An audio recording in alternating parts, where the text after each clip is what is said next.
机场里，这个帅帅的男人突然被一部手机砸中头，脑袋嗡嗡作响的时候，他看到那个惹事的人正气势汹汹地冲他跑来，他慌乱中摆出防御姿势，可那女的却直接从他身边过去抱另一个男人，这让他挺尴尬的。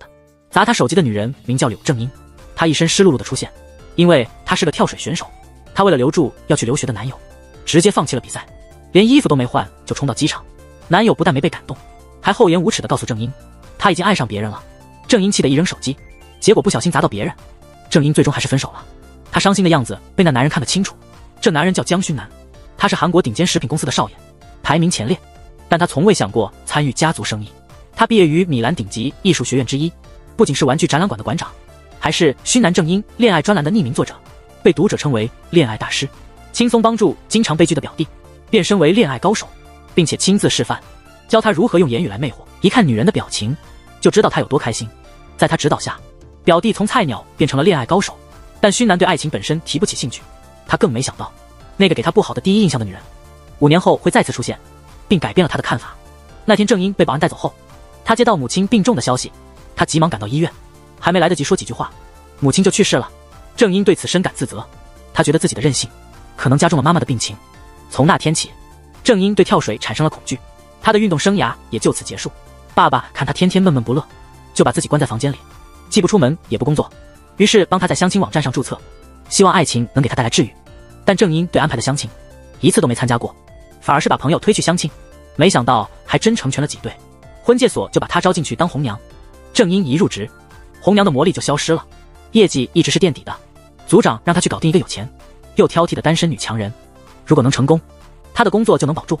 正英千里迢迢去到客户家，用尽所有手段和小策略，最终找到一个客户勉强满意的对象。就在他要签约的那一刻，却被一个男人抢先一步，那人就是5年前被砸手机的勋南。正英对他印象全无，只当他是个无视职业道德的对手。面对这么帅的男人，客户自然偏向他。他叫正英先出去的。被赶出来的正英非常好奇他们是否签了约。勋南出来后，他就追问，虽然生意被抢，他至少要弄清楚结果，但勋南就是不理他，最终还是甩掉了他。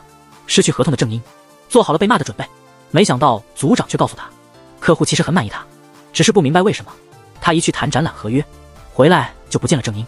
正英这时才意识他误会了那个男人。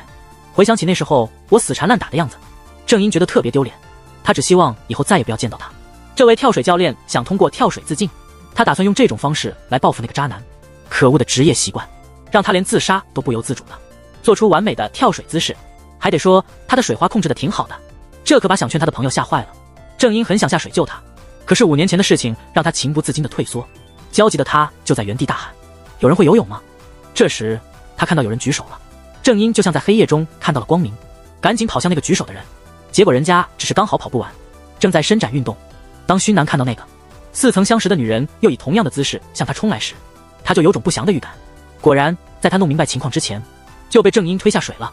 可勋南根本不会游泳，他在水里挣扎得很厉害，不知情的正英还催他快去救他的朋友。这时那个在水里的跳水教练也听到了动静，没一会儿他就看到一个男的在水里痛苦挣扎，他意识到自己这次自杀没戏了，救人要紧，于是他迅速游向那个男人，很快就把勋南救上了岸。正英这才意识到自己又误会他了，而且这次后果更严重。看着勋南昏迷不醒，正英赶紧给他进行急救，幸好他本是跳水选手，对急救也有些了解。在他的努力下，勋南终于醒了过来，这让正英也松了一口气。等勋南看清这个女人的脸，越看越觉得熟悉，很快2人都认出了对方，吓得勋南赶紧起身，他以为正英是来报复的，抢了他的客户，所以故意把他推下水。正英急忙说这真的是误会，可勋南越想越害怕，他觉得这女人实在太可怕，竟然因为没签下合同就跟踪他，明知他不会游泳，明显是事先调查过了。勋南越说越心慌，正英怎么解释他也不听。为了阻止勋南继续说，避免引起别人误解，正英一时冲动捂住了他的嘴。这时警察也到了，勋南赶紧向警察求助，最后几个人都被带到警局。勋南对正英说，你完了，你知道故意伤害有多严重吗？这次正英没有辩解，只是委屈的哭了。勋南一时间不知所措。正英说，你知道我刚刚多怕你出事，我朋友也是因为被男友背叛才想要跳桥，他为了业绩，他当初也是为了帮自己冲业绩才会在我们公司的相亲网站，没想到会这样。勋南听了也觉得那男的过分，当时他还不知道那男的竟是自己表弟。勋南原本想起诉正英，但看到他那可怜的样子，最终还是选择了和解。他的条件是让郑英保证以后不再出现在他面前。郑英连忙答应。从警局出来后，郑英陪朋友去吃烤肉，借此安慰他受伤的心。不过没过多久，郑英接到了领导的电话。回到公司后，被一群女人围住，原来他们都是来投诉同一个人，那人就是勋南的表弟陆龙。郑英这时才明白，这个渣男不止骗了自己的朋友，还闹出这么大的事。经过一番混乱后，郑英和组长都变得憔悴不堪。本来这个团队的业绩就不怎么样，现在还搞出这么一档子事，组长都快气炸了，真想掐死郑英。最后还是组长使出浑身解数，勉强保住了郑英的饭碗，但前提是他得在3个月内把那些零分会员处理掉。所谓的零分会员，就是那些一次都没被人点赞过的，也就是那些恋爱大白菜。郑英不明白为什么不追究那个叫陆龙的渣男，反而来找他的麻烦。组长说那几个女生都不愿意追究，因为他们觉得那毕竟是爱过的人，所以只是要回了会费。郑英觉得简直是无语至极。最后组长只留给他2个选项，要么提交辞呈，要么解决零分会员。郑英觉得自己做不到，他无法接受这样的结果，气愤地说完就走了。回到家之后，郑英开始疯狂浏览求职网站，他不信找不到别的工作。然而经历一番修改之后，那点儿可怜的工作经验简直没什么好写的，他只好去打游戏来发泄，发泄完还是得面对现实。最后房租和信用卡账单让他不得不屈服，他打电话给了组长。这个小渣渣不仅差点让郑英的朋友为他自杀，还导致郑英的客户，也就是他的8个女友一起退费。郑英为了保住这份不容易的工作，只好答应上司，3个月内得解决零分会员的问题。一个是那种忙到连上厕所都没时间的业务员，一个是患有严重脸盲症的巧克力店老板，一个是受伤为家常便饭的替身演员。要在3个月内帮他们找到另一半，这难度真是比登珠峰还难。所以今天郑英决定好好教训一下这个罪魁祸首。如果他不把陆龙逼上天台，他就不姓刘。他真的把陆龙逼到了天台，吓得陆龙赶紧招了，说他那点撩妹技巧都是表哥传授的。他表哥可是有个名号，人称恋爱至尊的专栏作家，要不是表哥给他大改造，凭他那模样怎么能泡到妞呢？最后郑英要求陆龙得向前女友们逐一道歉，否则他就要起诉他。陆龙为了免受折磨，只能勉强答应。回公司后，郑英翻看了陆龙提过的勋南郑英的恋爱专栏，发现里头的确有些门道。他决定找到那位恋爱至尊，说不定人家能帮他搞定那些零分会员。至于如何找到他，这时候就该男二出场了。男二叫崔俊秀，是个医生，跟郑英是青梅竹马，现在跟郑英还有他爸住在一起。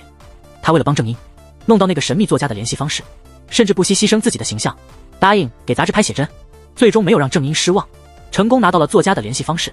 于是郑英满心期待地赶到了名片上的地址，看到本人时，两人同时认出对方，都愣住了。就在这时，勋南的妈妈突然来访，她之前明确说过禁止把女人带到工作室，为了避免误会，勋南赶紧把郑英藏起来，让表弟和朋友先拖延时间。不知所措的郑英在里面挣扎不停，最后勋南只好公主抱她。郑英突然变得既羞涩又安静，也乖乖听话了。勋南叮嘱她好好待着，别乱走动，说完就出去应对妈妈了。等他走后，郑英这才反应过来自己刚才怎么了，年纪这么大了，对帅哥还是一点抵抗力都没有，终于把妈妈打发走了。勋南想到屋里那个女人，赶紧进去看看她有没有搞破坏。这时的郑英正在欣赏勋南收藏的玩具，还真挺认真的跟他们对话。勋南进来就把他拉到沙发上，他问郑英，不是上次说好不再出现在我面前了吗？郑英也把来意说了出来，他希望勋南能帮他应对那些零分会员，这都是因为他表弟的缘故。然后勋南把郑英说的话重新整理了一遍，最后得出了结论。郑英还没缓过神来，就被勋南请他离开了，但他擅长死缠烂打，所以他不会那么容易就走。于是两人开始了追逐，最后勋南想到一个妙计，为了让这个死赖着不走的女人离开，勋南只好使出杀手锏了。看着郑英那期待又专注的神情，他一度以为自己的方式不对，一般女人看到这不都会害羞的走开吗？为什么他还看得那么入迷？没办法，勋南只好更加卖力了。终于郑英叫停，然后迅速拿起鞋子溜了，终于把她送走了。勋南一边穿衣服一边埋怨郑英真是个怪女人。郑英出去后才反应过来自己被耍了，这个人真是个高手。他对楼上的勋南做了个手势。回到家，郑英一直在想怎样才能让勋南愿意帮自己。他看起来既不缺钱也不缺女人，他越想越是没头绪，突然想起他的玩具系列还缺个樵夫，那个樵夫他好像有。郑英开始翻箱倒柜，终于在一个盒子里找到了那个玩具。这时正在写作的勋南收到了郑英的消息，他把樵夫给肢解了，如果勋南能帮他撮合一对，他就会送他一个珍稀的配件。勋南看着破碎的玩具，想起了那个秋天，为了得到它，他点了无数汉堡。那时候他不知点了多少餐，当他离开餐厅，口袋里却塞不下这个玩具，只好请妈妈帮忙暂时保管，还特意嘱咐她回家后一定要还给她。她没想到那天之后就再也没见过妈妈和那个樵夫，所以这个玩具对她来说格外重要。她最终决定和郑英交换。第二天，两人在服装店偶然相遇，郑英很关心勋南，问他是否看完了0分会员的资料，建议找个地方坐下来详谈。但他下楼梯时不小心摔了一跤，勋南本能地扶住他，郑英却不领情地说：“你其实不用扶我，我的平衡感很好的。”勋南只好放开了手，他无奈地叹了口气，要不是为了那个樵夫玩具，他真的不想再见这个女人。他们接着去了一家巧克力店，这家店是郑英那些0分会员之一开的。郑英点餐时，勋南观察四周，然后要了账单来看看价格，发现这里的东西很便宜，但巧克力的质量却不错。另外，他总是避开客人的目光。勋南断定，这个女孩对自己和自己的产品都缺乏自信，在这种状态下，谈恋爱很容易受伤。勋南注意到，在收银台前左侧坐着一个男生，从周围人的谈话中得知，他是隔壁书店的老板，经常不在自己的店里，而是跑到这里来看书。见他偶尔偷看那个女生，勋南就明白，帮这个0分会员脱单，可能比想象的要简单。这件事可能并不复杂，郑英还搞不清楚状况。勋南已经先行离开，他对郑英说：“接下来看我的表演，只要你准备好那个樵夫玩具就行，看看恋爱专家怎么操作，如何用高情商帮助这个脸盲还有社恐的女生脱单。”观察了这1-2天后，勋南基本确定了，那个常来这里的男生是任静的暗恋者。但按他现在的状态，就算让他们认识，也没什么进展。所以，第一步是让任静认出那男生。但问题是，他连最好的朋友都得喊名字他才认得出。短时间里，怎么让他记住一个陌生人？其实勋南已经有答案，但他不打算告诉郑英，让他自己观察找答案，否则他总是咋咋呼呼的，永远都学不会。没办法，郑英只好留下来，认真开始观察。他还特意多次点餐，希望熟络一下，但任静还是认不出来。从白天到晚上，郑英不知道喝了多少咖啡，还是一头雾水。这时候任静过来说：“对不起，我们要关门了。”郑英只好准备收拾东西走人。任静已经走远了，突然又回头，他认出郑英是他的红娘。郑英很惊讶，他怎么认出来的？原来是郑英刚涂的唇膏味道，让他觉得很熟悉。因为上次见面时，郑英也用了这个唇膏，这唇膏是他爸爸专门做的，所以味道很独特。任静说，他们这种有识别障碍的人，只能靠语气或动作等特征记人，但他自己比较迟钝，靠语气也分辨不太清，但他对味道特别敏感。他还真不好意思这么晚才认出我来。从巧克力店走出来，我心情特别好，因为我终于找到了答案。出来一看，勋南也在门口，明明是担心我太晚不安全，所以特地等我一起回家。他还硬说是偶然路过。在回家的路上，我兴奋地跟勋南讲我是怎么找到答案的。勋南看起来并不惊讶，只是静静地听着。接着他拿出了一本关于面部识别障碍的书。原来这2天他不仅把书看完了，还认真做了笔记，这样他才这么快就知道了答案。我不得不佩服他的观察力和学习能力。第2天，勋南以画廊负责人的身份去见任静。他对任静说，这次展览的主题是童心和回忆，所以想请你做一些展览的巧克力作品。勋南知道任静可能会拒绝，所以他事先做了准备。他知道任静在国际赛事中曾获得荣誉，虽然那是他学生时代的作品，但我们的展览正需要这种用心做出的作品。整个对话过程没有过多吹捧，只是充满真诚。最后任静也答应参加。勋南之所以邀请任静，一是真心欣赏她的才华，二是希望通过这次展览帮任静找回自信，只有这样她才能打开心扉，投入到新的感情中。勋南随后去了隔壁的书店，跟老板说要找关于脸盲症的书，故意提了一下自己有个脸盲的朋友，因为想更了解他，所以决定买本相关的书看看。我那个朋友就是那家我们经常去的巧克力店的老板，你应该也见过他。勋南这么一说，书店老板才恍然大悟，所以他对我冷淡，原来是有原因的。他有点内疚地说，我还老埋怨他呢，每次去他店里他都不跟我打招呼，甚至连看都不看我一眼。我决定今天起要找办法让他记住我，真的很感谢你告诉我这些。最后勋南还递给他一张展览的邀请函，该做的都做了，就看他们俩的缘分了。等他们在展览上见面，书店老板紧张地问任静，你还记得我吗？任静说，记得，因为你身上总是有种特别的蓝胺香味，不知道从什么时候开始，你一来我店里就能闻到这种香味。原来任静一直记得他，只是他之前没自信和他打招呼，所以这不是书店老板的一厢情愿。最终任静也高兴地接受了书店老板的邀请，一起去看舞台剧。看到这一幕的勋南似乎早就预见到了这样的结局，看似突然的爱情其实是日积月累的情感积累，细心的培养，终于等到花开的那一天。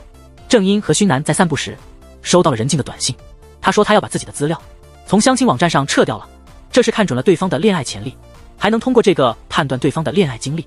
郑英觉得勋南又在胡说八道，他不信有这么神奇的事。郑英突然这样主动，让勋南很惊讶，但他突然走掉，让勋南很是不舍。于是他以自己的方式做出了回应。经过漫长的几分钟，两人才结束了这场关于哲理的辩论。为了掩饰尴尬，他们又说了一些违心的话。这过程比我想象的还要平淡。平淡其实挺好，毕竟我们俩都没放真心。然后郑英问道：“你能从这场没有真心的互动中看出我的恋爱史吗？”勋南犹豫了下，还是说出了实话。郑英其实不知道，5年前他被分手那会儿，勋南也在现场。听到这话，他超级震惊。真的有这巧吗？正值两人沉默之际，俊秀突然出现了，勋南就找借口离开了。郑英却久久不能平静，甚至回到展馆后，他还情不自禁地找勋南的身影。两人的目光不经意相交，似乎多了点情愫。尽管勋南之前说过他们之间不是真心的，可能他自己都没意识到，已经开始对郑英动情了。那天看着郑英和侄子们玩耍，勋南突然对他刮目相看，他的笑容仿佛有种魔力，让他心情也跟着变好。郑英为了保护侄子，不小心把玩具熊碰倒了，他故作生气的责问工作人员是不是一天不犯错就难受，还为了让他赔偿损失，让他签了一份空白合同。之后勋南提出的任何要求他都得答应。其实那些玩具熊都是仿制的，而且都投了保险，所以其实没什么大损失。但勋南就是忍不住想逗逗郑英。那天晚上送郑英回家，看到俊秀在等他，他心里莫名其妙的不爽。当他看到郑英穿着漂亮的小礼服，他的目光就一直没离开过他，嘴角笑得几乎到了耳边。所以这些迹象都表明，他刚才说的那些话其实并不真心，可信度真的不高。主持人宣布要把手中的玫瑰送给今晚能共度美好时光的女士。勋南本来直奔郑英而去，但看到郑英和俊秀手挽手，他最终选择了另一位女士。郑英脸上流露出明显的失望。勋南怎么也没想到，郑英之所以靠俊秀，是因为高跟鞋让他脚痛。那晚郑英辗转反侧，难以入睡。他不断告诉自己，去找勋南只是为了交给他零件。另一边的勋南也很不安，他甚至有些后悔，为什么自己会那么说。第二天，郑英满怀复杂心情来到勋南的工作室，因为他帮忙撮合了一对，所以他得送过去那些零件。他在门外徘徊，迟迟不敢进门。自那以后，一切都显得那么奇怪。这时勋南突然出现，他走进郑英，认真的凝视他，还是那个熟悉的模样，熟悉的气息。原来自己想太多了，勋南像什么事都没发生一样。随后他引用了一句台词，忘了吧，我们就活在当下吧。郑英明白他的意思，所以也尽力装作不在意的笑了笑。这样漂亮又有品味的富婆，到底会喜欢什么样的男人呢？他让表弟动用所有关系，把所有顶级的相亲对象都找来了，但结果都是徒劳。这个时候，恋爱专家姜勋南开始发表意见。勋南解释说，这叫做首因效应，意思是第一次的印象会对后面的看法产生深远的影响，那种影响非常大。郑英回想起吴斗丽第一次见的人是金灵魂，但他很快否认了这种想法。他们第一次见面并不愉快，因为当时郑英给吴斗丽的照片故意把金灵魂的头部向下折了一下，所以吴斗丽并不知道金灵魂是地中海。他没想到本人和照片差别那么大，气得直接转身就走，没有打招呼就离开了。金灵魂作为一个注重礼仪的人，对礼仪非常看重，他直接叫住了吴斗丽，给他好好上了一课。吴斗丽被他说得无言以对，他是第一个敢这么直言不讳与吴斗丽对话的人。但勋南觉得爱情真是奇妙，可能吴斗丽已经被金灵魂吸引了。不信的话，我们不妨再让他们见一次面。于是他们想尽办法让吴斗丽一起来到金灵魂家。金灵魂一出现，吴斗丽的心就不自觉地跳起来了。这次他对金灵魂的感觉大为不同，甚至还有点害羞。勋南一看就明白了，稀疏的农作物，散落的家禽，朴实无华的厨房，远望尽头的房子就是金灵魂的家。这样的环境在农村都难娶到媳妇，但对于富家千金吴斗丽，他并没有立刻逃走。为了让他们有更多私人时间，勋南向郑英使了个眼神，说可以帮金灵魂干些农活，你们俩就在这儿好好聊聊。这时候吴斗丽肚子饿得咕咕叫，她特别想吃意大利面。金灵魂说他能做，看着他忙前忙后的样子，吴斗丽突然觉得他挺帅的。吃完面他又想来杯盐咖啡，但他觉得这乡下地方应该没这东西。金灵魂说这儿是有的，就是得走点路，你在这等我一会儿。吴斗丽以为他会开跑车来接他，没想到他开过来的是辆更酷的车，他之前甚至从没见过，他第一次坐这种车。这位富婆觉得挺浪漫的。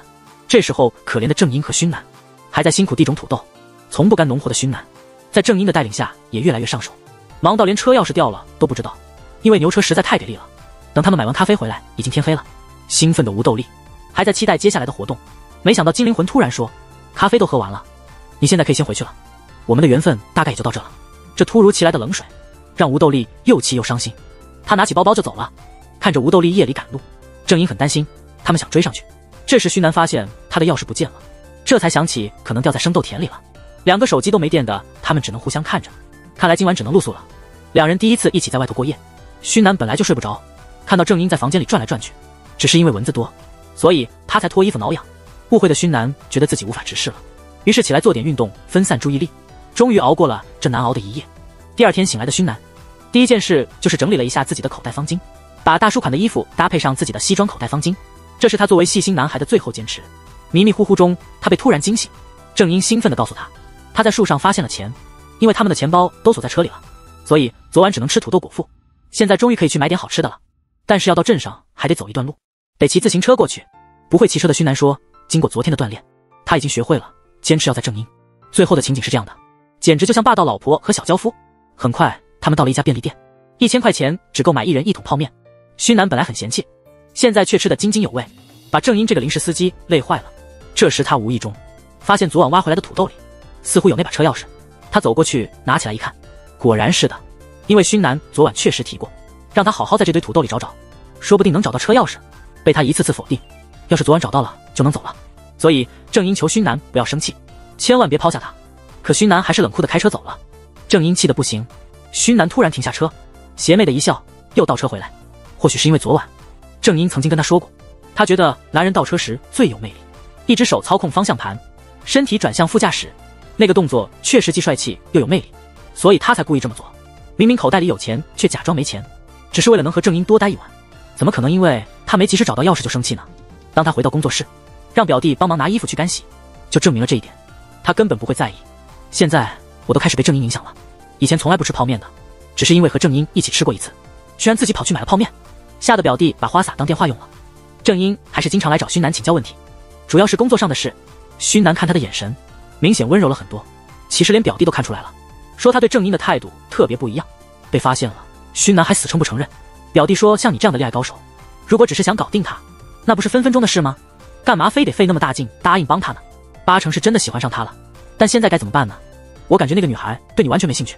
听了这话，勋南感觉自尊心受到了打击，一怒之下，他问表弟要不要跟他打个赌，赌他能追到正英，然后甩了他。赌注是一份空白合同，表弟最后还是答应了。的确是个谈恋爱的专家，自己追女孩却笨手笨脚的。正英打了个喷嚏，他马上把自己的丝巾拿下来给他，说冷的时候可以围上，关键是这丝巾也不怎么保暖。但他不让正英拒绝，说这只是便宜货，不用太在意。看着正英离开，他才满意的回屋了。晚上正英跟俊秀吃饭时吐槽说，最近被那些0分会员搞得头疼，业绩也很差，但你这种特 A 级会员为啥也不愿去相亲呢？让我帮你找对象也能提升下业绩。之前俊秀确实没空，但现在是因为已经喜欢上正英，所以才不想去相亲。当然正英对此一无所知。俊秀注意到了那条丝巾，忍不住有点吃醋，他直接让正英把丝巾交给他。起初正英拒绝了，但俊秀说，你爸明天要体检，我会一直陪着，你为什么这么小心眼呢？正英想起勋南说过这只是便宜货，觉得应该没什么大不了，最后他就把丝巾解下来给了俊秀。此时勋南正吃着泡面，明明是同一品牌，怎么就觉得和正英一起吃的味道不同？他猜可能是因为没骑车来，所以觉得不怎么样。第二天正在锻炼的俊秀听正英说要去勋南的工作室，便主动提出送他。勋南看到正英很开心，但看到俊秀脖子上的那条丝巾是自己给正英的，脸色立刻沉了下来，还故意酸溜溜地说真是好朋友，还专门送他过来。3人一起去吃了寿司。勋南想表现好，却总是拿正英不能吃的，而俊秀完全知道正英的喜好。勋南一怒之下直说那条丝巾是他的，俊秀只好尴尬地解下来还给了勋南。最后这顿饭气氛相当尴尬。俊秀走后，正英问勋南是否真的找到精灵魂大叔了，那我们赶紧去找他吧。勋南没直接回答，显然还在气丝巾的事。他重新把丝巾系在正英身上，在把吴豆粒赶走后，精灵魂也说要离开，为了避世，但吴豆粒非常担心，所以正英决定再去找他。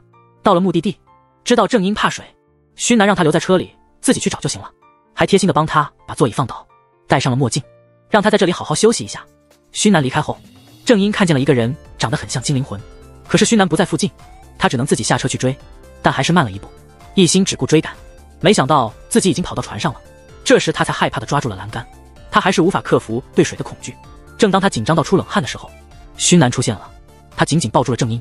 这次没有找到精灵魂，只能改天再试。勋南邀请正英留下来吃碗泡面再走，正英犹豫了一下，最后还是同意了。正英问，在这里吃泡面真的行吗？正英没想到在这边吃泡面还能看到这么劲爆的场面，而且还是现场直播。须南怕郑英出声打扰到别人，赶紧把他推到一个看不见的角落，但他自己却忍不住要看。前段时间，跳水教练还因为陆龙自杀的事情烦心，现在两人却关系密切，难怪郑英和须南都这么震惊。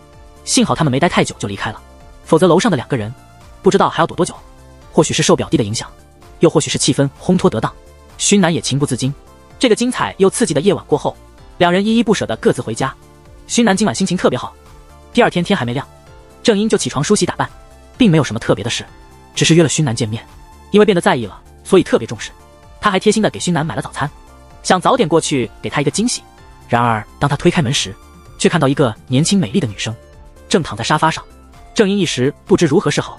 这时须南刚做完晨练也回来了，他先是看了看地上的早餐，又转向那个女生，一下子就明白发生了什么。明显他也是蒙在鼓里，不知道该如何向郑英解释。郑英见他沉默，就气呼呼地走了。须南叫那女生多穿些衣服，说完便追了出去。郑英脑海中一直回放着那女生刚才说的话，他搞不清楚须南的意图。如果已经有女朋友，为什么还要来烦他？须南已经追上来，他试图让郑英上车。郑英其实在等待须南的解释，可他就是不开口，所以他也就没搭理他，继续往前走。须南就一直跟在旁边，车开得很慢，很快就造成了交通堵塞。后面的司机大哥看出他们是夫妻吵架，纷纷劝郑英赶紧上车，吵架回家吵。最初郑英并不理会，但没想到须南也愿意跟他耗在这。随着后面司机们的不耐烦，郑英只好上了车。车上两人都沉默不语，最终还是郑英打破了沉默。平时能说会道的须南此刻却无言以对。郑英看他这样，就自我安慰说，也是啊，我们又没正式在一起，我这样的反应好像有点夸张，我都忘了你是恋爱高手，在你看来，像我这种人只是随便玩玩再甩掉，我却因为一个吻傻乎乎的以为你喜欢我，还这么没眼光，一大早跑过来打扰你和那个女生的美好早晨。郑英说完这些话，须南还是没说一句话。郑英感到很失望，他转过头去念叨着可惜了这么美的话。须南突然把车停了下来，然后又倒车回去。他还记得郑英曾经说过，男人倒车的时候最帅，所以他现在就在做，完全照着郑英描述的那样。接着他停在了一个地方，就是郑英之前说花很漂亮的那儿。一直沉默的他终于说话了。须南之前一直沉默，是在想该怎么解释才好，想来想去觉得直接说更有效，毕竟在暧昧时期，女生更在意的是一个明确的关系，而不是自己胡思乱想。一旦确认关系，郑英的心情马上晴朗了，但他还想知道那个女生和须南究竟是什么关系。须南解释说，我们在澳洲时确实是合租的，我们的关系和你跟俊秀一样，他那时候帮了我很多，这次他突然来找我，所以我没来得及安排他。最终郑英也原谅了须南。今天是他们正式在一起的第一天。须南本来还想去约会，但郑英说昨天爸爸刚做完体检，今天得早点回家陪他吃饭，须南只好答应了。恋爱后的须南简直判若两人，郑英没想到他还会撒娇。最后两人依依不舍的告别。须南回家后被秀智追问是否在谈恋爱，曾经高高在上的江须南竟然也陷入爱河。我这么性感的女人在身边，他居然毫无反应，怎么这么容易就被别的女人迷住了呢？这个不懂事的表弟又来捣乱了。陆龙还想在美女面前显摆，结果被须南赶跑了。知道真相的秀智突然觉得有点开心，他问须南既然追到手了，接下来是不是该甩掉他？须南说这不是打赌，被称为恋爱至尊的作家谈起恋爱来竟然有点笨，发现女友既没打电话也没发信息，就怀疑手机是不是坏掉了，于是让表弟发条信息过来测试下，发现可以收到信息后又一阵失落。表弟很惊讶，自己给他发的是傻瓜2个字，他居然没生气，换以前早就把自己胖揍一顿了。于是陆龙小心翼翼地说出了他的疑问，都说恋爱中的人智商为0，看来就算是恋爱至尊也逃不过这个定律。这个早上的大部分时间，须南都在扒拉着跟郑英的对话框，生怕错过了他发的信息。表弟还是第一次见到他这么不值钱的样子，就连洗手的时候想起跟郑英牵手的画面，也会一个人在那傻笑。听到手机响了，以为是郑英终于发信息过来了，发现并不是后对着电话一顿臭骂。他这个样子就好像拿错了女主剧本一样。此时的郑英正和杨教练在逛超市，教练也知道郑英和须南在谈恋爱，因为那天其实他也看到了不该看的，于是都知道了对方秘密的两人开始互相伤害。因为杨教练从陆龙口中得知了须南和他打赌的事，他很想把这事告诉郑英，让他不要被骗。每次话到嘴边又咽了回去，最后只是提醒下郑英，我可警告过你了，你不信我的话之后不要来找我哭。而俊秀也留意到郑英换了头像，那照片也透露着坠入爱河的气息。他想起之前编辑无意间跟他提到过，郑英没回家那晚其实是跟须南在一起，他就觉得自己表白的事不能再拖了，于是他把郑英约出来喝酒，想通过玩真心话大冒险的游戏来确认郑英是否已经和勋南在交往。但郑英宁愿受罚，也不愿说真话。最后，俊秀还是把藏在心里已久的话说了出来。郑英一直把他当好朋友，突然被表白，显得有点不知所措。最后，郑英还是明确拒绝了俊秀，并说自己已经有喜欢的人了。虽然俊秀早就有预感，但听郑英亲口这么说，心里还是挺难受的。自从那天后，他们俩相处就开始变得尴尬。俊秀感觉到郑英好像故意在避开他，郑英也确实因为这件事感到很烦恼。下班后都不太愿意早回家，他不知道怎么面对俊秀。就在这时候，有个小孩子扯了一下他的包，然后小孩递给他一张小纸条，纸条上写着一些奇怪的话。路过一家理发店时，店主也塞给他一张纸条。没走几步，卖紫菜包饭的老板娘也递过来一张，还送了他一个紫菜包饭。路过楼梯时，墙上也贴着一样的纸条。到了路口的超市，这次除了纸条，超市老板还递给他一根雪糕。纸条上写道：走到这儿你可能会觉得热吧。接着在便利店的老奶奶还有五金店的老板在他经过时都递给他小纸条。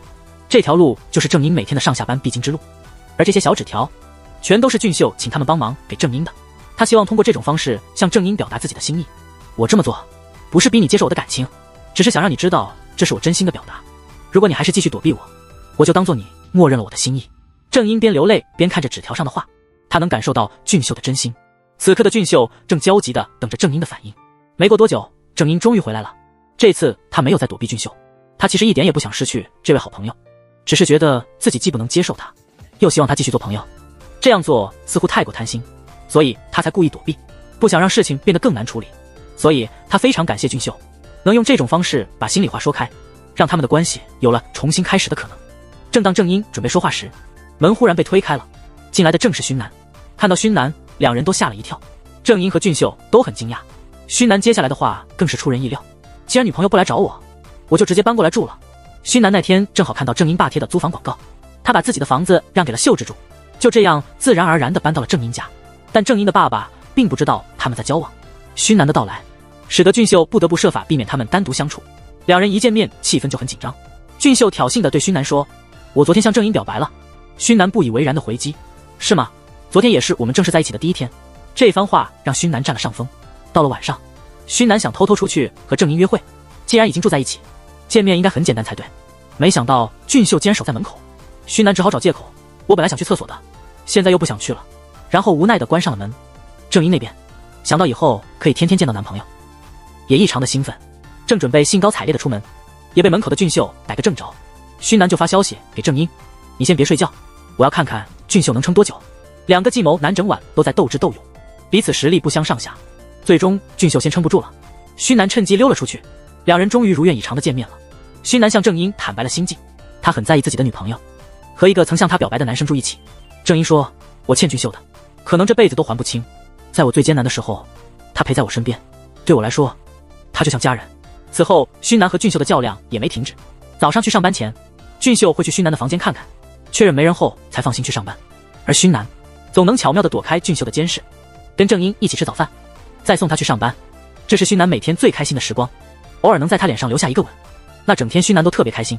这段时间里，知道勋南和陆龙打赌的秀智不止一次挑衅郑英，幸好他一直没把打赌的事透露，因为勋南已经告诉过郑英，他和秀智的关系和郑英与俊秀一样，所以虽然郑英有点介意，但还是尽量尊重秀智。然而事实终究会大白。那天郑英帮杨教练庆生，他不小心提到勋南搬到他家的事，教练听了直摇头，觉得勋南太过分，他居然就这样搬进人家家里。教练忍不住了，他不想看郑英被勋南蒙蔽，决定把真相告诉郑英。下班后，郑英没接勋南的一连串电话，他一个人躲在房间里想事情，反复想着杨教练的话。勋南和他交往，其实是因为和陆龙的一个赌约，他打算追到手就甩掉他。他这么有钱，为什么非得住他家？他得赶紧清醒过来，别再被勋南骗了。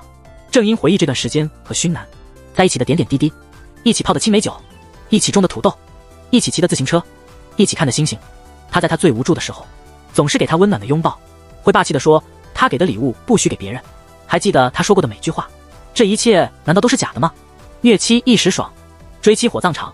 女友发现真相，原来是因为赌约才追他。勋南因此被郑英提出分手，但其实勋南早就真的爱上他了。那个所谓的赌约，只不过是他为自己的高傲找的一个借口，但事实终于是事实，这件事他也没法否认。最后他不只是挨了俊秀一拳，还不得不从郑英家里搬出来。但勋南不打算就这样放弃郑英。1个月后，他还要回去喝当初他们一起酿的青梅酒。为了再次赢回郑英的心，勋南甚至开始翻看自己写的恋爱专栏，试图把那些理论都实际应用一番。第一招，尝试撒娇，明显这招没什么效果。第二招是适时突然的肢体接触，让他心跳加速，这招同样不起作用。第三招，不断让他笑，但这对郑英也完全无效。第四招，无条件求原谅，这招不仅没用，还被郑英批评为幼稚。勋南这才意识到，自己当初写的那些方法，全是一些没用的理论。终于把无斗力和精灵魂搞定了。看到郑英心情好，他觉得这是复合的好时机，所以他决定找郑英好好谈谈。没想到，郑英把剩下的樵夫零件都给了他，并感谢他这段时间的帮助。从此他们就是陌生人了，以后尽量别见面。勋南没想到，自己一整天陪他工作，努力想挽回他，结果却是这样。但他不是那种轻易放弃的人，他发现郑英给他的樵夫缺了他心脏，就拿这个作为借口去找郑英。郑英回想起来，可能真的是不小心丢了，说找到后会快递给他。勋南就用分手时郑英的话回敬他：你都说我们现在是陌生人了，我怎么能信你的话呢？于是勋南开始出现在郑英常去的地方，名义上是为了不让他赖账。就算郑英不怎么待见他，他还是乐呵呵的跟在他后面，给他准备各种下午茶。虽然大部分时间最后都被同事们吃了，但他依然乐在其中，就为了能多见郑英几眼，甚至变成了他公司的超级 VIP。 虽然郑英明显不太愿意，但没办法，上司的命令他只能听，只能走程序。当问到他喜欢什么类型的女生，勋南立马说喜欢你这样的。问到希望对方多高，跟你差不多高。问到体重标准，跟你一样重。喜欢长发还是短发？你的发型挺好的。就在郑英快要爆发时，组长刚好进来。对于这种大客户自然是要巴结的。郑英趁机在组长忙着送礼的时候偷偷的溜了。秀智得知勋南在婚恋公司的消息后，也赶紧注册成了会员，让郑英帮忙安排他们的相亲。因为秀智的爸爸为了让他早点嫁人，早就给他报了名，他之前总是找理由推脱，现在终于抓住了机会。郑英看着他们的资料，觉得这两人真的很匹配，家庭和个人条件都很不错，这更让郑英确认分手是对的。看到郑英找过来，勋南脸上的喜悦藏都藏不住，但郑英只是来告诉他，相亲对象已经安排好了。听到这话，他的脸色一下子沉了下来，但为了让郑英嫉妒，他还是答应了相亲，来到了约定的地方。没想到相亲对象竟是秀智，对此他并不怎么感兴趣，只想知道秀智和郑英之间说了些什么。秀智说这都是郑英安排的，自己什么都没说。勋南于是给郑英打了电话，问他怎么还没来。 VIP 会员的首次相亲，红娘不是应该陪同吗？郑英正在赶来的路上，他没注意走路，差点被摩托车撞。勋南担心他把秀智丢下，直接跑了出去。当年他妈妈就是因为车祸永远的离开他，所以他特别害怕郑英出事。直到看到郑英，心里一块石头才落地。他急忙跑向郑英，抱得她紧紧的。郑英满脸疑惑，不知道他怎么了。勋南一边抱着一边说，不是说马上就到吗？这句话是他妈妈当年的话，他却永远没来。郑英第一次看见勋南这么伤心，这一幕被对面的秀智看到，他知道自己已经输了。两人最终复合，这大早的情意绵绵，是勋南昨晚淋雨的结果。昨天担心郑英，他抛下相亲对象去找他，郑英依然无动于衷，但勋南的耐心显然够。从白天到晚上，从晴天到雨天，勋南送郑英回家，没离开他家门口。这几天他想明白了，郑英经历过欺骗，他需要的是安全感，不是他不够爱他，只是缺少表达的勇气。因为当年妈妈说完那3个字后就永远离开了，所以我爱你对他来说太沉重。外面雨越来越大，郑英又担心又纠结，最终情感战胜了理性，他不能再对勋南坐视不理，他的克制在雨中崩塌。勋南也因淋雨生病了，就算这样，他还是全力以赴，紧紧抓住郑英不放。他怕一旦放手，不知道还要等多久才能再见到他。面对勋南的坚持，郑英也想确认一下他的真心，让勋南说说为什么非得留住他不可。勋南终于鼓起勇气说出那3个字，对于这么晚才说，他也很抱歉。在他们紧紧拥抱的时候，郑英也原谅了他。那个夜晚，他们彼此分享了心底的秘密。勋南觉得自己原本是因为一段错误的爱情而出生，从未想过会对某个人说出我爱你。父母悲惨的婚姻让他觉得爱情只会带来伤害，而郑英因为一时任性，辜负了生病还来看他比赛的妈妈。妈妈去世后，他一直自责，幸好他们遇到了彼此。或许真正合适的爱情就是能够相互疗愈。第二天醒来时，看到你在身边的那种安心，恢复精力的勋南变得更粘人了，差点想整天都黏着郑英。但郑英没他那么闲，他还得努力工作保住饭碗，所以勋南只好一个人在家。他因为郑英的一个吻，高兴得像个得到糖果的小孩。郑英一夜未归后回到家，刚好被俊秀看到，他能感觉到郑英昨晚是和勋南在一起的。对于郑英的重复旧路，俊秀既生气又担心。刚和勋南和好的郑英，因为俊秀的泼冷水，也忍不住发了脾气，最后两人不欢而散。郑英知道俊秀是为他好，他也想消除俊秀对勋南的偏见，于是趁着给俊秀送东西的机会，决定好好和他谈谈。最近老是对俊秀发脾气，郑英特别道歉，他真的希望俊秀能再给勋南一次机会。虽然他也不确定这次是否还会受伤，但他想跟随自己的心去做，希望俊秀作为多年的挚友，能站在他这边。勋南也明白，俊秀在郑英心中的分量重得很，他不想让郑英太难做，所以决定亲自和俊秀谈谈。勋南首先表示感谢，感谢俊秀这么多年来的保护和关心，他不会强求俊秀立刻信任自己，但希望他能尊重郑英的选择。这也是他们第一次这么平和的交流。他们还一起去打了棒球，没想到曾经的对手竟有共同兴趣。俊秀终于笑了，这笑意让勋南觉得自己被接受了。勋南下一步的任务是帮郑英解决工作问题，同时还要努力赢得未来岳父的认可。郑英忙于工作，这位帅哥却在偷偷观察他，被发现后还装作一副无辜的样子。要想这份甜蜜长存，首要任务是赢得岳父的心。于是勋南开始紧张的准备，甚至让表弟来帮忙模拟，一次又一次换衣服，试验不同的说话方式，就为了那天能有最好的表现。尽管练习了无数遍，当真正的那一天到来，勋南还是很紧张。其实郑英的爸爸早就察觉了一些端倪，他其实早就有所觉察，因为之前勋南在郑英家里住过，郑英的爸爸对他印象还不错，所以对于把女儿交给他还是比较放心。本来气氛很和谐，但勋南的爸爸突然出现，打破了这一切。电视上的新闻报道 SBC 频道，勋南这才意识到郑英的爸爸对自己父亲有很大的意见，原来都是因为勋南父亲当年的一些行为，导致郑英的爸爸很不满，亲妹妹的好朋友变成了单亲妈妈。但郑英爸爸一点都不知情，眼前这男的竟是自己好友的儿子。知道了真相，勋南也开始焦虑。第二天，郑英爸爸突然提议要去勋南的工作室看看，没想到勋南的爸爸也在那儿。郑英爸爸也知道了真相，原来勋南正是他死敌的儿子。最后他要求勋南和郑英分手，他无法接受和这种人成为亲家。勋南随后把一切都告诉了郑英，虽然郑英很伤心，但他决定和勋南一起面对这一切。勋南的爸爸为了儿子的幸福，也硬着头皮去和未来亲家沟通，可是两人一开口就吵了起来。幸好勋南和郑英及时赶到，避免了更大的冲突。之后勋南就经常去找郑英的爸爸，还给他一块黄色手帕，告诉他如果有一天接受他了，就把黄手帕挂出来。勋南抱着一腔热情去做郑英爸爸的，帮忙做家务，从针线到烹饪无所不包。他的细心服务让郑英爸爸有些不太适应，不管郑英爸爸在哪儿，勋南就跟到哪儿。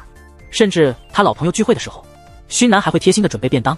这样的帅气又多金的未来女婿，让其他叔叔阿姨羡慕不已。